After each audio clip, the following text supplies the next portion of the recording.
राम नवमी के इस पावन अवसर पर भगवान राम और उनके परम भक्त हनुमान से जुड़ी एक कथा। हनुमान जी को भगवान राम का सबसे प्रिय भक्त माना जाता है।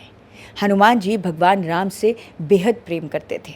जब श्री राम अयोध्या के राजा बने तब हनुमान जी दिन रात उनकी सेवा में लग गए।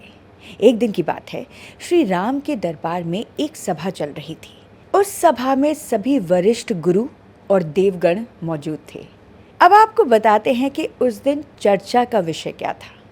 चर्चा का विषय था कि राम ज़्यादा शक्तिशाली हैं या फिर राम का नाम।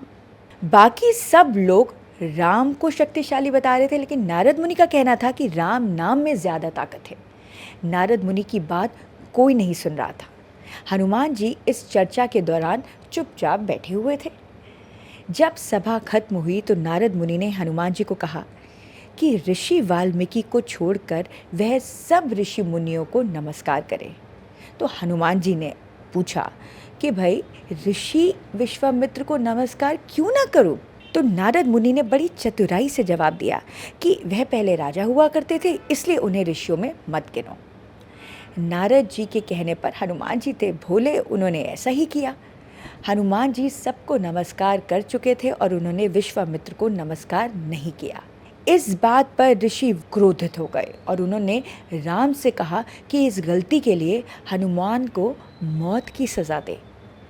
श्री राम अपने गुरु विश्वामित्र का आदेश कैसे टाल सकते थे, इसलिए उन्होंने हनुमान को मारने का निश्चय कर लिया। अब हनुमान जी बड़े हैरान और परेशान हो गए। नारद मुनि जी के पास गए तो उन्होंने इस संकट का समाधान पूछा।